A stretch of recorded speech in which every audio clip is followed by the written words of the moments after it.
Random House Audio presents The Infatuations by Javier Marías, translated by Margaret Joel Costa. Read for you by Justine Eyre. 1. The last time I saw Miguel de Verne, or de Verne, was also the last time that his wife, Louisa, saw him, which seemed strange, perhaps unfair, given that she was his wife, while I, on the other hand, was a person he had never met, a woman with whom he had never exchanged so much as a single word.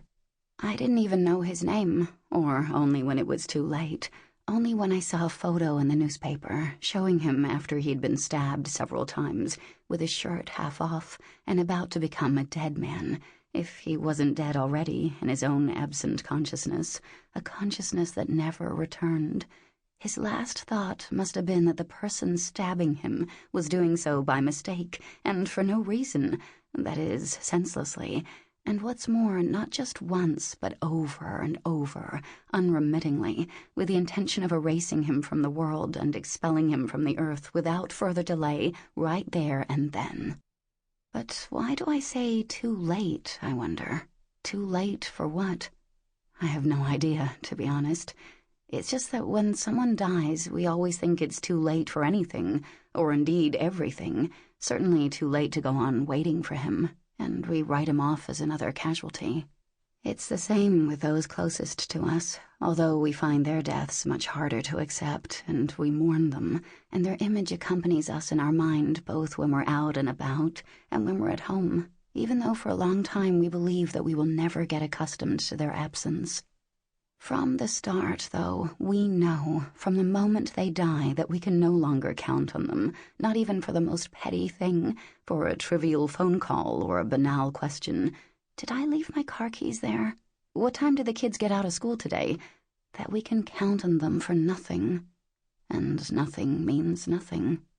It's incomprehensible, really, because it assumes a certainty, and being certain of anything goes against our nature. The certainty that someone will never come back, never speak again, never take another step, whether to come closer or to move further off, will never look at us or look away.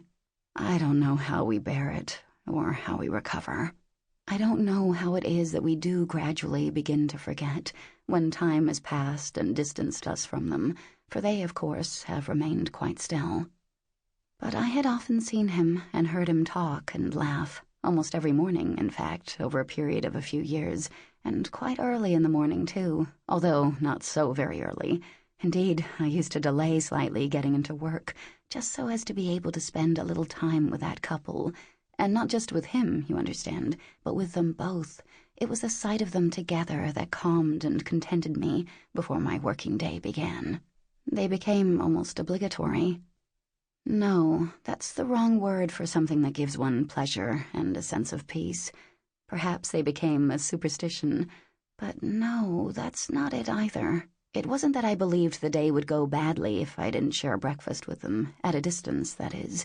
It was just that, without my daily sighting of them, I began work, feeling rather lower in spirits or less optimistic, as if they provided me with a vision of an orderly, or, if you prefer, harmonious world, or perhaps a tiny fragment of the world visible only to a very few, as is the case with any fragment or any life, however public or exposed that life might be. I didn't like to shut myself away for hours in the office without first having seen and observed them, not on the sly, but discreetly. The last thing I would have wanted was to make them feel uncomfortable or to bother them in any way. And it would have been unforgivable and to my own detriment to frighten them off. It comforted me to breathe the same air and to be a part, albeit unnoticed, of their morning landscape before they went their separate ways, probably until the next meal, which on many days would have been supper. The last day on which his wife and I saw him, they could not dine together, or even have lunch. She waited 20 minutes for him at a restaurant table, puzzled but not overly concerned, until the phone rang and her world ended, and she never waited for him again. It was clear to me from the very first day that they were married, he being nearly 50 and she slightly younger, not yet 40. The nicest thing about them was seeing how much they enjoyed each other's company. At an hour when almost no one is in the mood for anything, still less for fun and games, they talked nonstop, laughing and joking, as if they'd only just met or met for the very first time, and not as if they had left the house together, dropped the kids off at school, having first got washed and dressed at the same time, perhaps in the same bathroom, and woken up in the same bed, nor as if the first thing they'd seen had been the inevitable face of their spouse, and so on, day after day, for a fair number of years, because they had children, a boy and a girl, who came with them on a couple of occasions. The girl must have been about 8 and the boy about 4, and the boy looked incredibly like his father. The husband dressed with a slightly old-fashioned elegance, although he never seemed in any way ridiculous or anachronistic. I mean that he was always smartly dressed and well-coordinated, with made-to-measure shirts, expensive, sober ties, a handkerchief in his top jacket pocket, cufflinks, polished black lace-up shoes, or else suede, although he only wore suede towards the end of spring, when he started wearing lighter-colored suits, and his hands were carefully manicured. Despite all this, he didn't give the impression of being some vain executive or a dyed-in-the-wool rich kid. He seemed more like a man whose upbringing would not allow him to go out in the street dressed in any other way, not at least on a working day. Such clothes seemed natural to him, as though his father had taught him that, after a certain age, this was the appropriate way to dress, regardless of any foolish and instantly outmoded fashions, and regardless, too, of the raggedy times in which we live, and that he need not be affected by these in the least. He dressed so traditionally that I never once detected a single eccentric detail. He wasn't interested in trying to look different, although he did stand out a little in the context of the café where I always saw him, and even perhaps in the context of our rather scruffy city. This naturalness was matched by his undoubtedly cordial, cheery nature, almost hail fellow well met, you might say, although he addressed the waiters formally as Justine and treated them with a kindness that never toppled over into cloying familiarity. His frequent outbursts of laughter were somewhat loud, it's true, but never irritatingly so.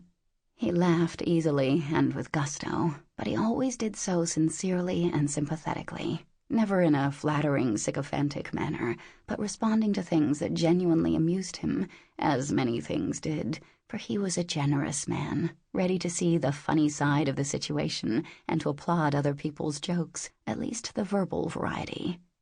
Perhaps it was his wife who mainly made him laugh, for there are people who can make us laugh even when they don't intend to, largely because their very presence pleases us, and so it's easy enough to set us off. Simply seeing them and being in their company and hearing them is all it takes, even if they're not saying anything very extraordinary or are even deliberately spouting nonsense, which we nevertheless find funny. They seemed to fulfill that role for each other, and although they were clearly married, I never caught one of them putting on an artificial or studiedly soppy expression, like some couples who've lived together for years and make a point of showing how much in love they still are, as if that somehow increased their value or embellished them. No, it was more as if they were determined to get on together and make a good impression on each other with a view to possible courtship, or as if they had been so drawn to each other before they were married or lived together that, in any circumstance, they would have spontaneously chosen each other, not out of conjugal duty or convenience or habit or even loyalty, as companion or partner, friend, conversationalist or accomplice, in the knowledge that whatever happened, whatever transpired, whatever there was to tell or to hear, it would always be less interesting or amusing with someone else. Without her, in his case, without him, in her case. There was a camaraderie between them and, above all, a certainty. There was something very pleasant about Miguel de Verne or de Verne's face. It exuded a kind of manly warmth, which made him seem very attractive from a distance, and led me to imagine that he would be irresistible in person. I doubtless noticed him before I did Louisa, or else it was because of him that I also noticed her, since, although I often saw the wife without the husband, he would leave the café first, and she nearly always stayed on for a few minutes longer, sometimes alone, smoking a cigarette, sometimes with a few work colleagues. Sample complete. Ready to continue?